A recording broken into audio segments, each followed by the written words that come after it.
Vote কারচুপির দায়ে তাপসের mayor পদ বাতিল, ইশরাককে দক্ষিণ সিটির মেয়র ঘোষণা আদালতের। শপথ নেবেন কিনা দলীয় সিদ্ধান্ত। দুর্নীতির বিরুদ্ধে এক হয়েছে বাংলাদেশ, চলছে সংস্কার। চীনের বিএফএ সম্মেলনের প্রধান উপদেষ্টা, সফরে খুলতে পারে 25 বছরের তিস্তা জট। কাল ছুটি শুরু হওয়ায় ঈদযাত্রায় মহাসড়কে বাড়ছে যাত্রী চাপ, বাসে বাড়তি ভাড়া নেওয়ার অভিযোগ, লঞ্চে স্বস্তিতে বাড়ির পথে দক্ষিণের মানুষ। ঈদ শপিং এ উপচে পড়া ভিড়, শেষ সময়ে জুতা ও প্রসাধনীর দোকানে জমজমাট বিক্রি, ব্র্যান্ড শপে অফারের ছড়াছড়ি। লাস্টে আমার জুতাটা বাকি ছিল, এটাই আমি নিতে আসছি। কার্ডের ভিতরে অফার ছিল, আমাদের বিকাশে অফার ছিল। এবং চানখারপুলে গণহত্যার তদন্ত প্রতিবেদন ঈদের পর জমা, জানালেন চিফ প্রসিকিউটর। ট্রাইব্যুনালের তথ্য ফাঁসে ভেতরের কেউ জড়িত থাকলে ব্যবস্থা।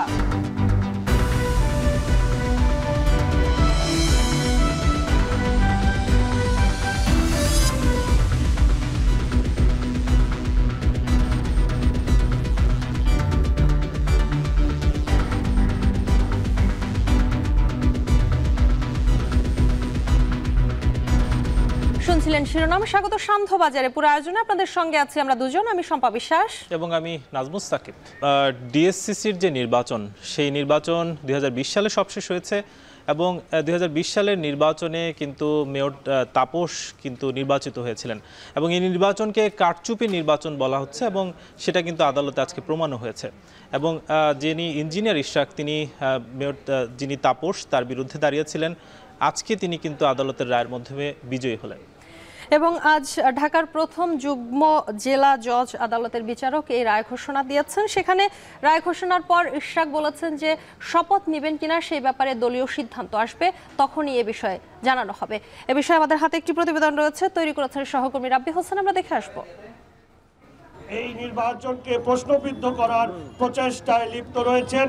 2020 সালে ঢাকা দক্ষিণ সিটির মেয়র নির্বাচনে বিপুল ভোটে জয় পায় আওয়ামী লীগ সমর্থিত প্রার্থী শেখ ফজলে নূর তাপস।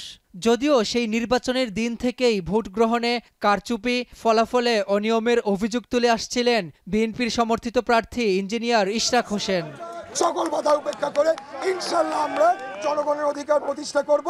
এসব অভিযোগে মেয়র নির্বাচনের ফলাফল ও গ্যাজেট বাতিল চেয়ে নির্বাচনের 1 মাস পর আদালতে মামলা করেন ইশরাক হোসেন। আসামি করা হয় তৎকালীন প্রধান নির্বাচন কমিশনার KM নুরুল হুদা, বিজয়ী প্রার্থী শেখ ফজলে নূর তাপস, তৎকালীন রিটার্নিং কর্মকর্তা আব্দুল বাতেন সহ 8 জনের নামে। এ মামলায় 6 জনের সাক্ষ্য গ্রহণ শেষে 3 বছর পর বৃহস্পতিবার ভোট গ্রহণে কারচুপি ও অনিয়মের অভিযোগ প্রমাণিত হওয়ায় শেখ ফজলে নূর তাপসের মেয়র পদ বাতিল করা হয়। বিএনপির সমর্থিত প্রার্থী ইঞ্জিনিয়ার ইশরাক হোসেনকে ঢাকা দক্ষিণ সিটির মেয়র হিসেবে বিজয়ী ঘোষণা করেন আদালত। ইঞ্জিনিয়ার ইশরাক সাহেবকে মেয়র হিসেবে ডিক্লেয়ার দিয়েছে। রায়ের পর আদালত প্রাঙ্গণে নেতাকর্মীদের সাথে বিজয়ের আনন্দ ভাগ করে নেন ইশরাক হোসেন।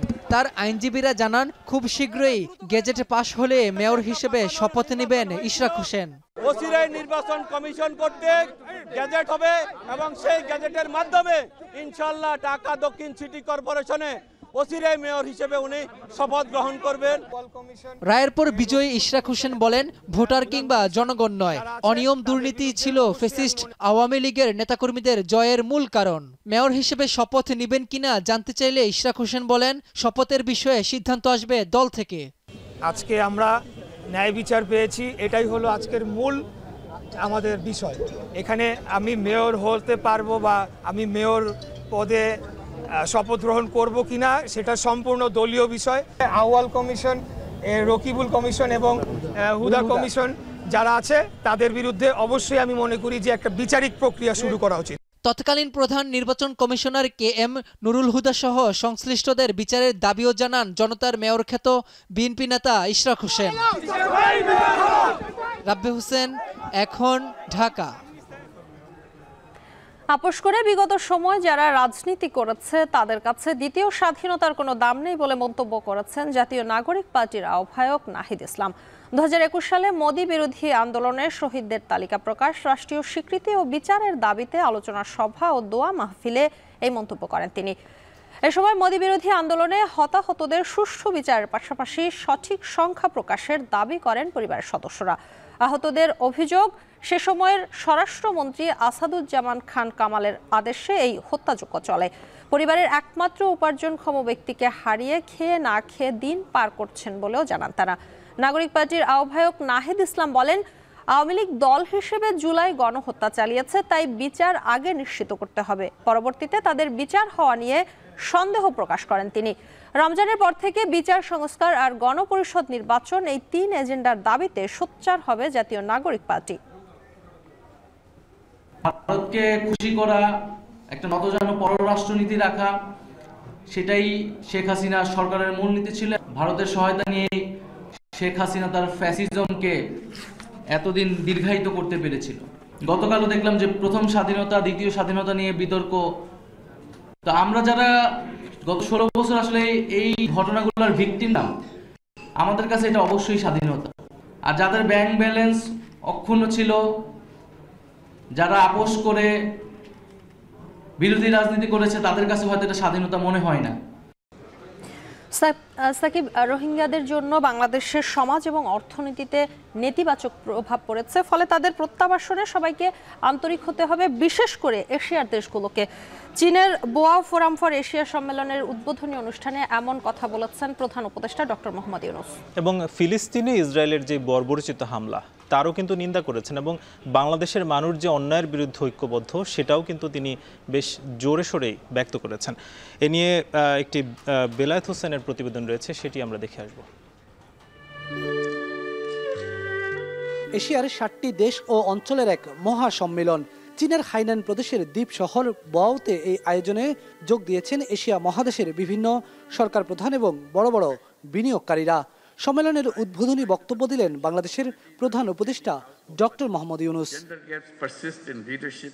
বক্তব্যের শুরুতেই তুলে ধরেন আঞ্চলিক স্থিতিশীলতা ও রোহিঙ্গা ইস্যু। বলেন, রোহিঙ্গাদের জন্য বাংলাদেশের সমাজ ও অর্থনীতিতে নেতিবাচক প্রভাব পড়ছে, তাই রোহিঙ্গাদের প্রত্যাবাসনে এশিয়ার দেশগুলোকে আরও জোরালো ভূমিকা রাখতে হবে। Asian leaders must come together to ensure their safe and dignified repatriation to their home country, Myanmar. Distinguished audience, in this changing world, the destinies of Asian countries are intertwined. We must chart a clear roadmap for a shared future and a shared prosperity. প্রধান উপদেষ্টার বক্তব্যে উঠে আসে ফিলিস্তিন এবং Ukraine রাশিয়ার যুদ্ধের ইস্যুও।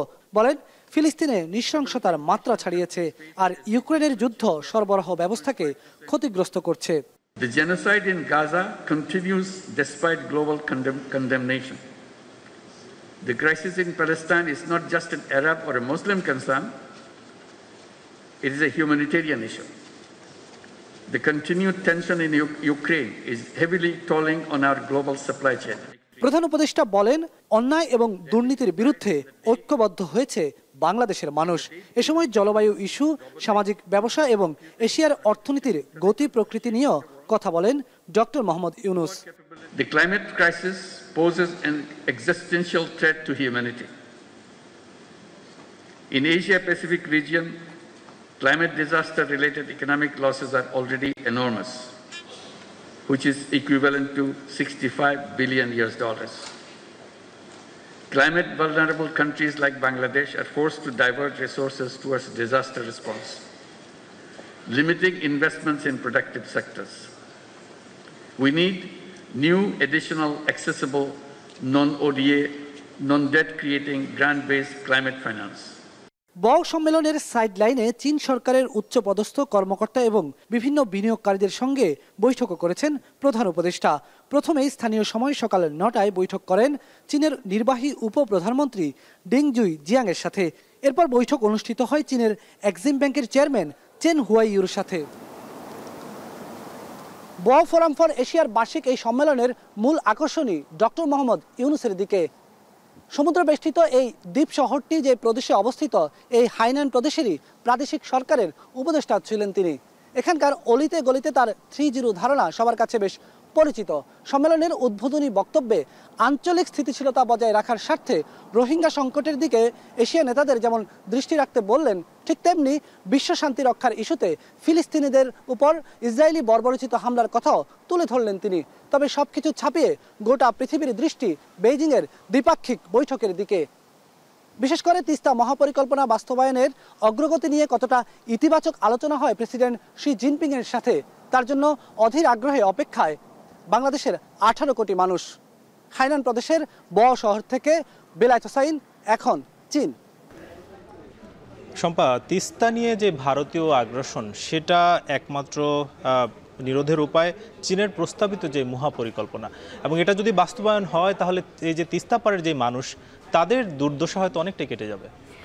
সাকিব, এই যে প্রধান উপদেষ্টার চীন সফর ঘিরে কিন্তু মানুষ আশা করছে যে এই 25 বছরের যে জটটি তৈরি হয়ে আছে সেটি খুলে যেতে পারে, এবং যদি সেটি হয় তাহলে সেটি হবে একটি কূটনৈতিক বিজয়। এ নিয়ে আমাদের হাতে আরও একটি প্রতিবেদন রয়েছে সহকর্মী বেলায়েত হোসেনের, আমরা দেখে আসবো সেটি। তিস্তা পাড়ের দুঃখ কথা, কোটি কোটি মানুষের দুর্দশার জীবন। পার্শ্ববর্তী দেশ ভারতের আগ্রাসনে নদীতে বিলীন 3 কোটি পরিবার, উন্নয়ন বঞ্চিত 8 জেলার মানুষ। খরাকালে আদায় করা যায় না পানির ন্যায্য হিস্সা, আর আগাম বন্যায় পানি ছেড়ে দিয়ে ডুবিয়ে দেওয়া হয় গ্রামের পর গ্রাম।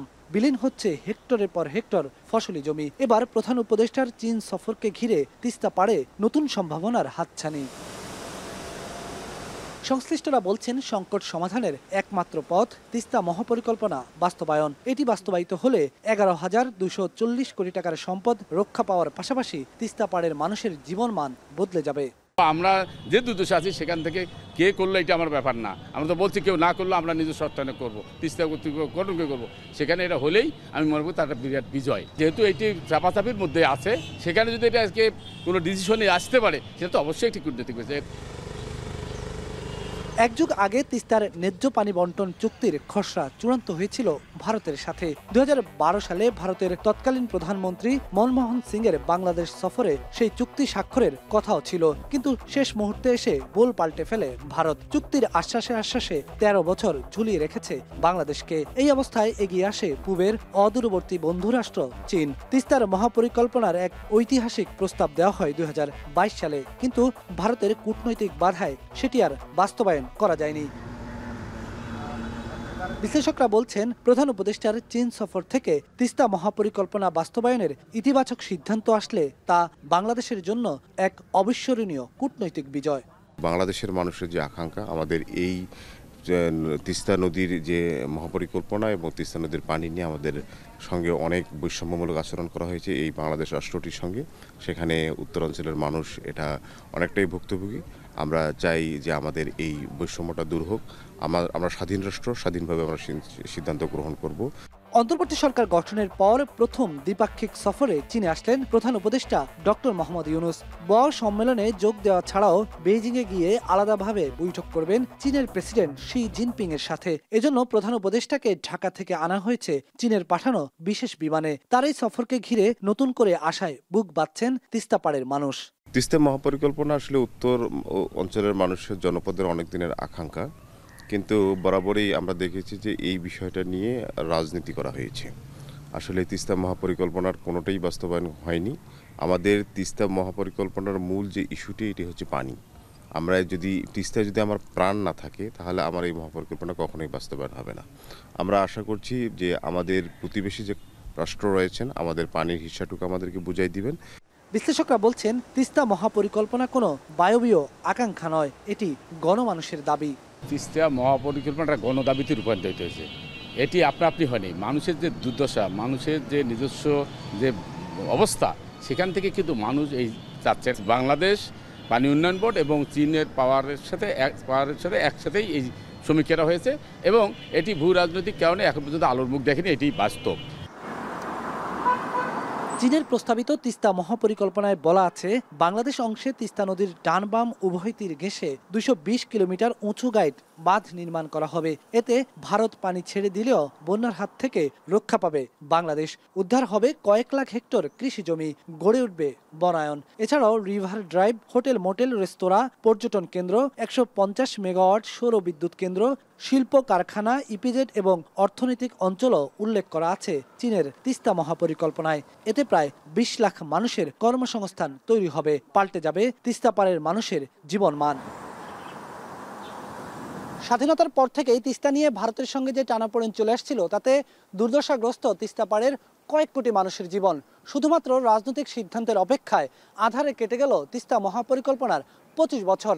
বিগত আওয়ামী লীগ সরকারের আমল থেকেই বিএনপি নেতারা বারবারই বলে আসছিলেন তারা ক্ষমতায় এলে চীনের সাথে বাস্তবায়ন করা হবে তিস্তা মহাপরিকল্পনা।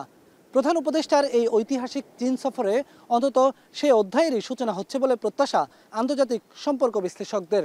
অন্তর্বর্তী সরকার গঠনের পর ডক্টর মোহাম্মদ ইউনূসের প্রথম কোনো দ্বিপাক্ষিক বৈঠক অনুষ্ঠিত হতে যাচ্ছে চীনের প্রেসিডেন্ট শি জিনপিং এর সাথে। এখান থেকেই রচিত হতে পারে তিস্তা জট খুলে যাওয়ার সম্ভাবনার ইতিহাস। হাইনান প্রদেশের বও শহর থেকে বেলায়েত হোসাইন, এখন চীন। ঈদে ঘরমুখ মানুষের খবর জানাতে গাবতলী বাস টার্মিনাল থেকে যুক্ত হচ্ছেন সহকর্মী বাজিদ সাদ। সাদ, যেহেতু কাল থেকেই ছুটির দিন শুরু হচ্ছে, সেক্ষেত্রে মানুষের আসলে ভিড় কেমন দেখতে পাচ্ছেন এবং বাড়তি ভাড়া নেওয়ার কি কি অভিযোগ আছে?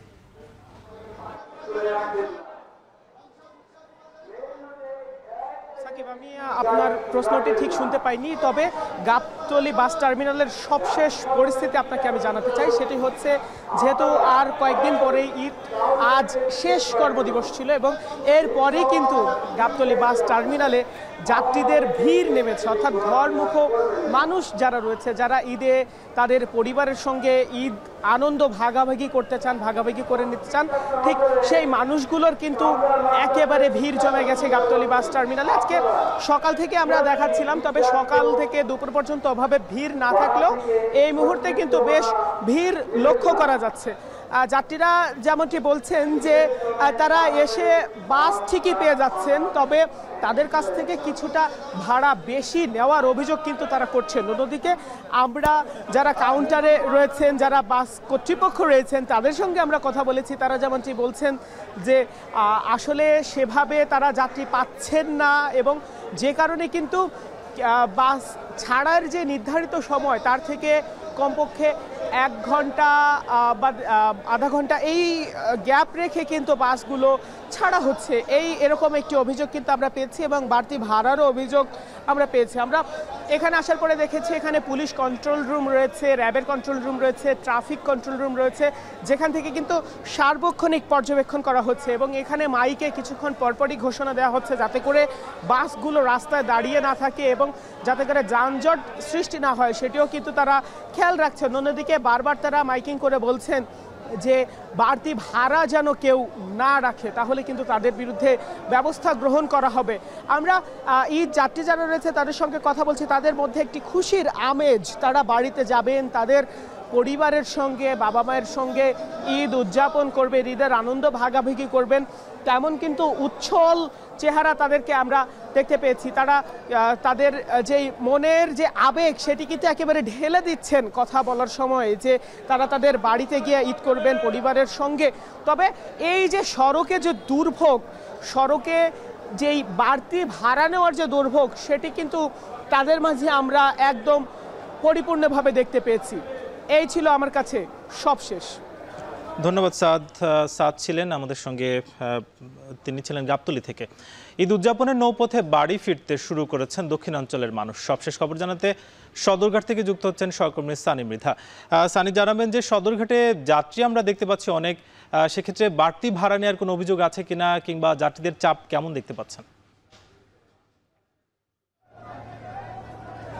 সাকিব, আপনাকে বলে রাখি যে আজ থেকে অর্থাৎ আগামীকাল সরকারি ছুটি, সেক্ষেত্রে কিন্তু আজকে অনেকেই অফিস শেষ করে ঈদ উদযাপন করতে পরিবার পরিজনকে নিয়ে কিন্তু অনেকেই আজকে বাড়ি যাচ্ছেন। সেই ধারাবাহিকতায় কিন্তু নৌপথেও যাত্রীরা যাচ্ছে। তবে স্বাভাবিকভাবে যে চিত্র আমরা বিগত সময়গুলোতে দেখে আসছি, বিশেষ করে পদ্মা সেতু উদ্বোধনের আগে যেসব চিত্র আমরা দেখে আসতাম, সে ধরনের চিত্র আসলে খুব একটা নেই। স্বাভাবিকের তুলনায় যাত্রী কিছুটা বাড়লেও তবে সেটা স্বাভাবিক রয়েছে। অর্থাৎ ঈদে আগে যেরকম উপচে পড়া ভিড় থাকতো, পা ফেলার জায়গা হতো না, সেই জায়গা থেকে কিন্তু কিছুটা কম আমরা এখানে এসে লক্ষ্য করতে পেরেছি।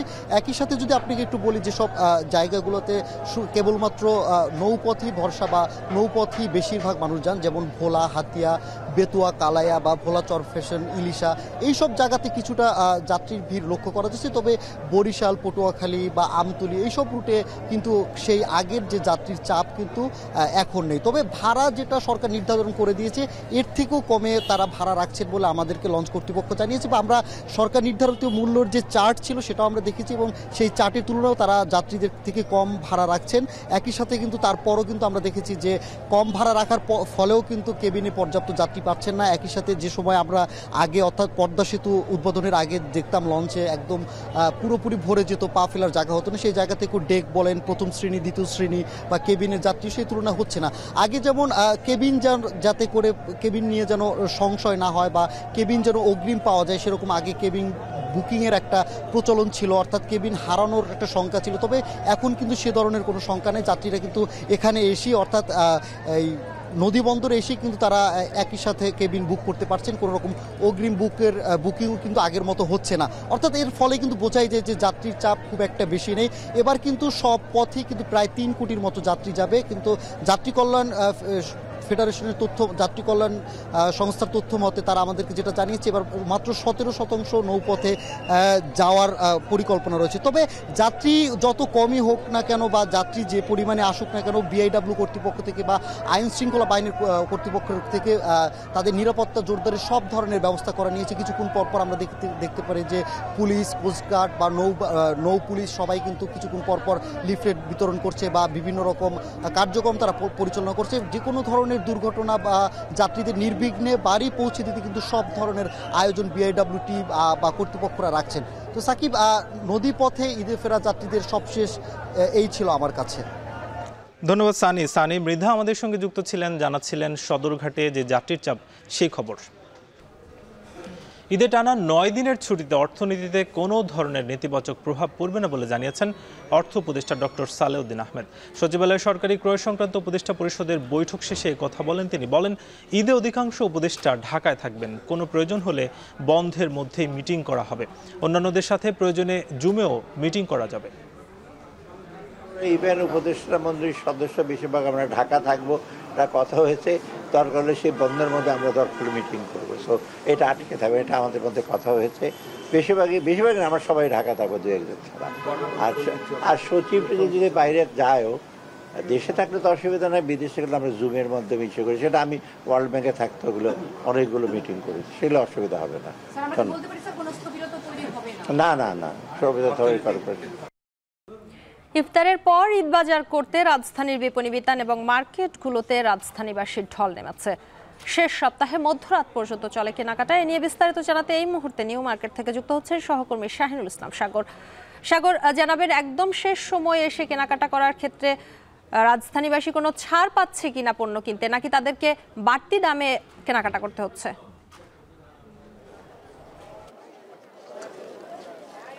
শম্পা, ঈদের বাকি আর মাত্র হাতে গুনতে 3 থেকে 4 দিন। এর মধ্যে জমে উঠেছে ঈদের কেনাকাটা। আমরা দেখেছি যে রাজধানীর নিউ মার্কেট থেকে শুরু করে তার আশপাশে যে কয়েকটি মার্কেট আছে, শপিং মল আছে, সেখানে আজকে মানুষের যে ক্রেতার চাহিদা ছিল সেটি একেবারেই ক্রেতা চাহিদা তুঙ্গে ছিল। সুতরাং বলা যাচ্ছে যে ঈদের বাজার একেবারে জমজমাট লেগে গিয়েছে। আপনি শেষ যে প্রশ্নটি করলেন যে ঈদের কোনো ছাড় দিচ্ছে কিনা, হ্যাঁ অবশ্যই। আমরা বিভিন্ন মার্কেটে গিয়েছি, সেখানে বিভিন্ন ধরনের পণ্য পাওয়া যাচ্ছে। একই সঙ্গে যেগুলো ফিক্সড প্রাইসিং সেগুলো তো নির্ধারিত দামে পণ্য কিনতে হচ্ছে। একই সঙ্গে সাধারণ যে দোকানগুলো রয়েছে, বিপণী বিতানগুলো রয়েছে, সেখানে মূল্য ছাড়ের যে বিষয়টি সেটি আমাদের চোখে পড়েছে। বিশেষ করে ফিক্সড প্রাইসিংয়ের বদলেতে সে জায়গাতে দেখা যাচ্ছে নির্ধারিত একটি কম মূল্য ছাড় দিয়ে প্রাইসিং ফিক্সড করে দেওয়া হয়েছে, যেই প্রাইসের মধ্যেই মানুষ তার সাধ্যের পণ্যটি তাতে কেনার চেষ্টা করছে। আমরা দেখেছি যে মানুষদের এবার যেহেতু সামনে গরমকাল, একই সঙ্গে পহেলা বৈশাখ, তো সেইটাকে মিল রেখে মানুষের যে পছন্দ সেখানে আমরা লক্ষ্য করেছি যে পোশাকের এবার নকশা এবং যে এমব্রয়ডারির যে কাজ রয়েছে সেখানে একটি বিশেষ পার্থক্য লক্ষ্য করা গিয়েছে। অন্যান্য বার আমরা দেখি যে একটু মোটা কাপড় কিংবা মোটা এমব্রয়ডারির কাজ করা থাকে, যেখানে এবার সেটা খুবই হালকা হাতের কাজ এবং এমব্রয়ডারির কাজ রয়েছে এবং হালকা রঙের কাপড় যেগুলো সেগুলোর প্রতি মানুষের চাহিদা অনেক বেশি। এবং ছেলেদের আরও অন্যান্য পোশাক আশাক যেগুলো আছে তার মধ্যে যেমন ছেলেদের টি শার্ট বেশি বিক্রি হচ্ছে, হাফ শার্ট বেশি বিক্রি হচ্ছে, যারা একটু বয়োজ্যেষ্ঠ তাদের জন্য ফতুয়া বেশি চাহিদা রয়েছে। এছাড়াও ছোটদের যে পাঞ্জাবি পাওয়া যায় এবং ছোটদের অন্যান্য যে পোশাক আছে সব ধরনের পোশাকই মোটামুটি বেশি বিক্রি হচ্ছে। নারীদের ক্ষেত্রে বলতে গেলে যে এবার বিশেষ করে আমরা লক্ষ্য করেছি যে পাকিস্তানি যে শাড়ি এবং থ্রি পিস রয়েছে সেগুলোর চাহিদা নারীদের এবার একটু বেশি আমরা দেখেছি এবং আমাদের যারা বিক্রেতা আছেন তারা বলেছেন এবং ক্রেতারা বলছেন যে তারা তাদের পছন্দ অনুযায়ী তারা তাদের যে নিত্যপণ্য পাশাপাশি তারা তাদের পছন্দসই যে ঈদের বাজার সেটি তারা খুব স্বাচ্ছন্দ্যে কিনছেন। এবং আজকে যেহেতু শবে কদরের রাত, সেই দিক থেকে চিন্তা করে ক্রেতা সমাগম ইফতারের পর থেকে একটু কমই ঘটেছে। তবে ব্যবসায়ীদের প্রত্যাশা হাতে যে 3 থেকে 4 দিন সময় আছে, এই 3-4 দিন সময়ের মধ্যে তাদের ব্যবসায়িক যে লক্ষ্যমাত্রা সেটি পূরণ হবে এবং প্রত্যেক ক্রেতাই তাদের পছন্দের যে নতুন পোশাক সেটি পরে ঈদ করতে পারবেন এবং খুব আনন্দে বর্ণের ঈদ হবে সেই প্রত্যাশা করছেন এখানকার ব্যবসায়ীরা। তো এই ছিল নিউ মার্কেট থেকে ঈদ কেনাবেচার যে সবশেষ তথ্য সেটি। আগে থেকে গ্রেপ্তারি পরোয়ানার খবর পেয়ে যাচ্ছেন গণহত্যা ও মানবতা বিরোধী অপরাধের মামলার অভিযুক্তরা। এতে ট্রাইব্যুনালের ভেতরে কেউ জড়িত থাকলে তাদের বিরুদ্ধে ব্যবস্থা নেওয়ার কথা জানালেন চিফ প্রসিকিউটর তাজুল ইসলাম। এদিকে আশুলিয়ায় হত্যার পর 6 জনের লাশ পোড়ানোর ঘটনায় তদন্ত প্রতিবেদন দাখিলে 28 এপ্রিল দিন ধার্য করেছে ট্রাইব্যুনাল। প্রসিকিউশন জানাচ্ছে 5 আগস্ট চানখারপুলের গণহত্যার তদন্ত একেবারে শেষ পর্যায়ে। ঈদের পরে আদালতে জমা হবে। এই মামলায় আসামি 8 জন। 19 আগস্ট 2024 রামপুরায় মেরাদিয়া বাজারের কাছে নির্মাণাধীন ভবনে কার্নিশে ঝুলে থাকা এক ছাত্রকে গুলি করতে দেখা যায় কিছু পুলিশ সদস্যকে। আলোচিত সেই ঘটনার নেতৃত্বে ছিলেন রামপুরা জোনের এডিসি রাশিদুল ইসলাম। 5 আগস্টের পরে আন্তর্জাতিক ট্রাইব্যুনালে এই ঘটনায় মামলা হয়। আন্তর্জাতিক অপরাধ ট্রাইব্যুনাল মামলাটি আমলে নিয়ে গ্রেফতারি পরোয়ানা জারি করে চলতি বছরের 9 মার্চ। গ্রেফতারি পরোয়ানা জারির কিছুক্ষণ পরেই এডিসি রাশিদুল ইসলাম বরিশাল নগরীর শীতলাখোলা ট্রাফিক অফিস থেকে কাউকে কিছু না বলে বেরিয়ে যান। বন্ধ করে দেন মোবাইল ফোন, পরে আর খোঁজ পাওয়া যায়নি তার। কিভাবে গ্রেফতারি পরোয়ানার খবর জানলেন রাশেদুল? শুধু এডিসি রাশেদ নন, ওসি মশিউর ও এসআই তরিকুল সবার পালিয়ে যাওয়ার গল্প একই রকম। কে বা কাদের তথ্যে পালিয়েছেন তারা? যখন চিফ প্রসিকিউটর অফিস সাংবাদিকদেরই গ্রেফতারি পরোয়ানা জারির বিষয়ে কোনো তথ্য দেননি। যারা এখানে আসামি হয়ে এসেছেন তারা প্রভাবশালী, তাদের হাতে অর্থবিত্ত আছে, তারা নানানভাবে এই বিচারকে ব্যর্থ করে দেওয়ার চেষ্টা করবেন, বিতর্কিত করার চেষ্টা করবেন, আমাদেরকে বিতর্কিত করার চেষ্টা করবেন। আদালত সংশ্লিষ্টরা বলছে গ্রেফতারি পরোয়ানার সাথে যুক্ত থাকে ট্রাইব্যুনালের তদন্ত সংস্থা, চিফ প্রসিকিউটর অফিস, ট্রাইব্যুনালের রেজিস্ট্রার অফিস, আদালতের এজলাস, আইজিপি অফিস এবং সংশ্লিষ্ট থানা। তাহলে কে 5 আগস্টের ছাত্র জনতা হত্যার অভিযুক্ত আসামিদের গ্রেফতারি পরোয়ানার খবর পৌঁছে দিচ্ছে? আদালত সূত্র বলছে এখন পর্যন্ত 51 জন পুলিশ সদস্যকে গ্রেফতার করেছে পুলিশ। এছাড়া গ্রেফতারি পরোয়ানা জারির পর পালিয়েছে 20 জন পুলিশ কর্মকর্তা। সব মিলিয়ে ছাত্র জনতা হত্যার অভিযোগে 94 জন পুলিশ কর্মকর্তা এখন পর্যন্ত পলাতক। তদন্ত সংস্থার কাছ থেকে যখন গ্রেফতারি পরোয়ানা জারি করার জন্য যে ফর্মাল রিকোয়েস্টটা আসে, চিঠিটা আসে, তখন পর্যন্ত কেউ জানে না। আমরা পিটিশন তৈরি করছি সেটা জানে না, কোর্টে যখন যাচ্ছি সেটাও জানে না। যখনই কোর্টের থেকে আদেশ হচ্ছে, এটা আইন শৃঙ্খলা রক্ষাকারী বাহিনীর দায়িত্ব। আমরা অনুরোধ করব আইন শৃঙ্খলা রক্ষাকারী বাহিনীকে যে এইটার ফাঁস হওয়ার পেছনের কি রহস্যটা আছে সেটা যেন তা উদ্ঘাটন করা হয় এবং এটাকে, এই ছিদ্রটাকে বন্ধ করার চেষ্টা করা হয়। চিফ প্রসিকিউটর দপ্তরের অভিযোগ, আইন শৃঙ্খলা বাহিনীর সদস্য হওয়ার কারণে আগে থেকেই খবর পেয়ে যান তারা। তবে এখন পর্যন্ত এমন অভিযোগ না পাওয়ার কথা জানান পুলিশের সংশ্লিষ্ট কর্মকর্তা। গুরুতর বিষয়, এই বিষয়ে যদি আমাদের কাছে কোনো তথ্য থাকে আমরা এটা গুরুত্ব দিয়েই তদন্ত করে দেখব। এইসব কাজের সাথে যদি কারো সংশ্লিষ্টতা পাওয়া যায়, আমার মনে হয় বিষয়টা আমরা খুব গুরুত্ব দিয়ে দেখব। আশুলিয়ায় বৈষম্য বিরোধী ছাত্র আন্দোলনে হত্যার পর 6 জনের মরদেহ পোড়ানোর ঘটনায় তদন্ত প্রতিবেদন দাখিলে 28 এপ্রিল দিন ধার্য করেছে ট্রাইব্যুনাল।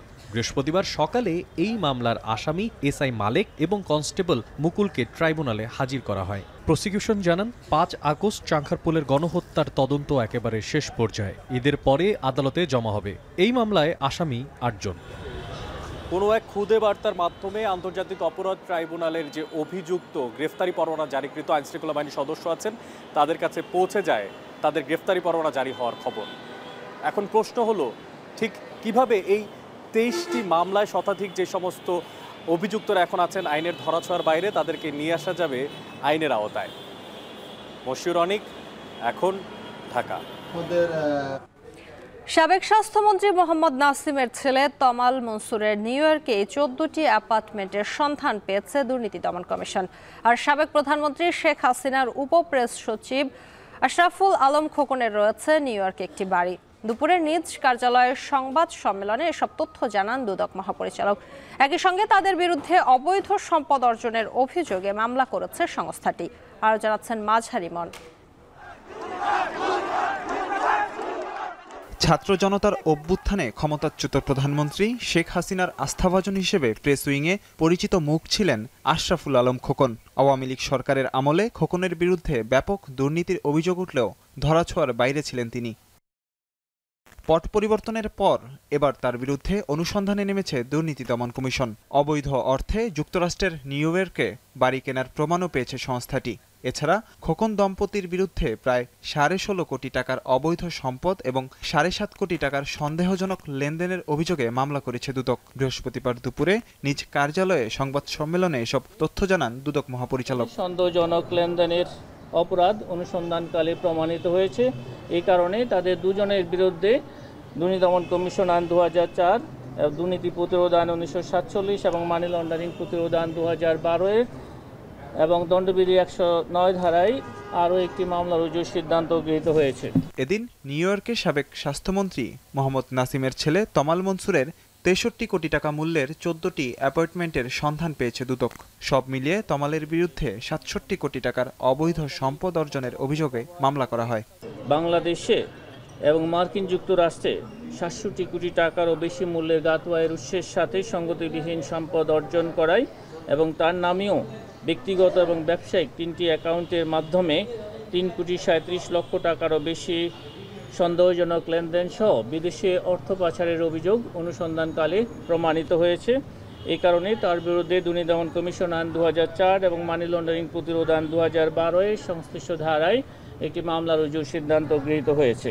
এদিকে অবৈধ সম্পদ অর্জনের অভিযোগে পুলিশ সুপার আব্দুল্লাহ আরেফ বিপ্লবের বিরুদ্ধে অনুসন্ধান চালাচ্ছে দুর্নীতি দমন কমিশন। মাঝার ইমন, এখন ঢাকা। গণতান্ত্রিক উত্তরণের জন্য বান কি মুনের সমর্থন চেয়েছেন প্রধান উপদেষ্টা ডক্টর মোহাম্মদ ইউনূস। এছাড়া বৈঠক করেছেন রাশিয়ার উপপ্রধানমন্ত্রীর সাথে। বাংলাদেশ থেকে ফল ও কৃষি পণ্য আরও ব্যাপকভাবে রপ্তানির জন্য সহায়তা চেয়েছেন চীনের খাদ্য ও কৃষি সংস্থার কাছে। চীনের হাইনান প্রদেশে বোয়াও সম্মেলনে উদ্বোধনীর বক্তব্যের পর সাইডলাইনে বিভিন্ন দেশের উচ্চপদস্থ কর্মকর্তা এবং বিনিয়োগকারীদের সাথে বৈঠক করে ব্যস্ত সময় পার করছেন প্রধান উপদেষ্টা। বিকেলে বৈঠক করেছেন জাতিসংঘের সাবেক মহাসচিব বান কি মুনের সাথে। বৈঠকে বান কি মুন বলেন, বাংলাদেশ অনেক এগিয়েছে, কিন্তু রাজনৈতিক ও গণতান্ত্রিকভাবে আরও ভালো করা উচিত ছিল। এ সময় বাংলাদেশের গণতন্ত্রের সুষ্ঠু উত্তরণের জন্য জাতিসংঘের সাবেক এই মহাসচিবের সমর্থন ও পরামর্শ চেয়েছেন প্রধান উপদেষ্টা। প্রধান উপদেষ্টা রোহিঙ্গা সংকট সমাধানে বান কি মুনের সহায়তার পাশাপাশি তাকে বাংলাদেশ সফরের আমন্ত্রণ জানান। এছাড়া রাশিয়ার উপপ্রধানমন্ত্রী এলেক্সি ওভারচুকের সাথে বৈঠক করেছেন প্রধান উপদেষ্টা। অন্যদিকে বাংলাদেশ থেকে ফল ও কৃষি পণ্য আরও ব্যাপকভাবে রপ্তানির জন্য চীনের খাদ্য ও কৃষি সংস্থার সহায়তা চেয়েছেন তিনি।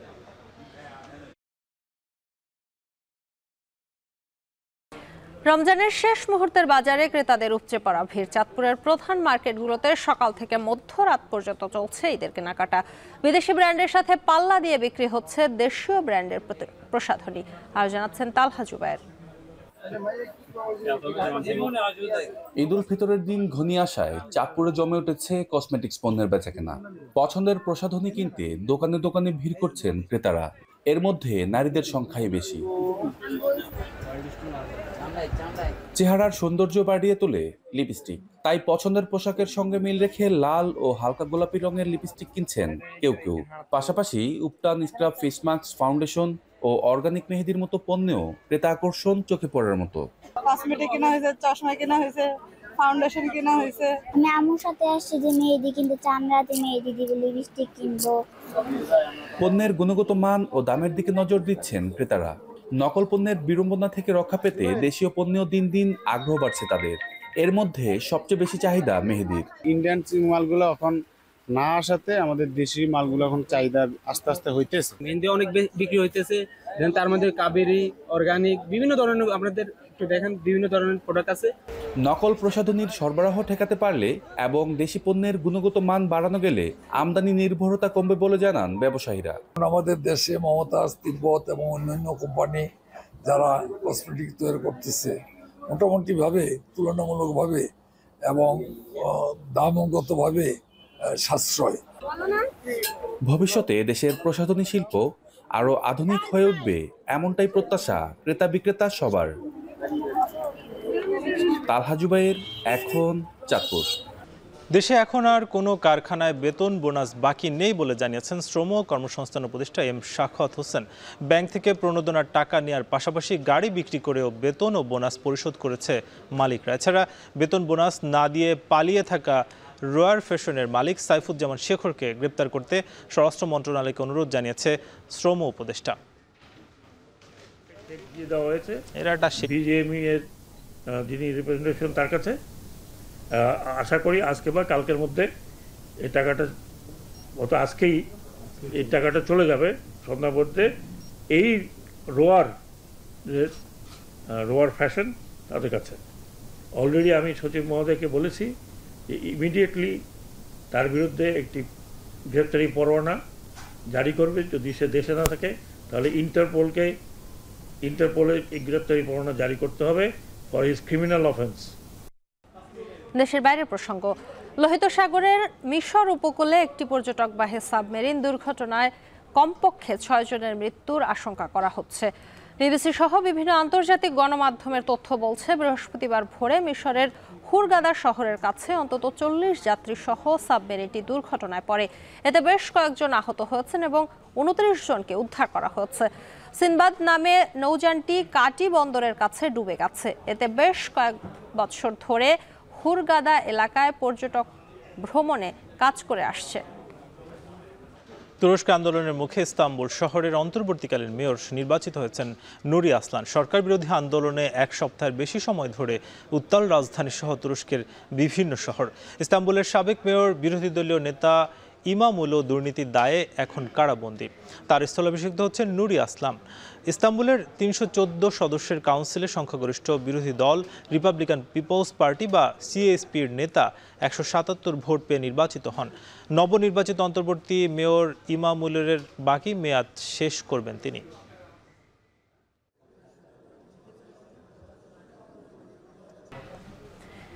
এভারকেয়ার হাসপাতালের চিকিৎসকরত তামিম ইকবালের ব্যাপারে সবুজ সংকেত দিলেন কর্তৃপক্ষ। চিকিৎসকরা জানান, হার্টে প্রায় 70 থেকে 80% ব্লক থাকায় হার্ট অ্যাটাকের শিকার হন তামিম। রিহ্যাবিলিটেশন ও ডাক্তারের পরামর্শ মেনে চললে তামিম দ্রুতই ফিরবেন স্বরূপে। আর জানাচ্ছেন ফারহান ইসান।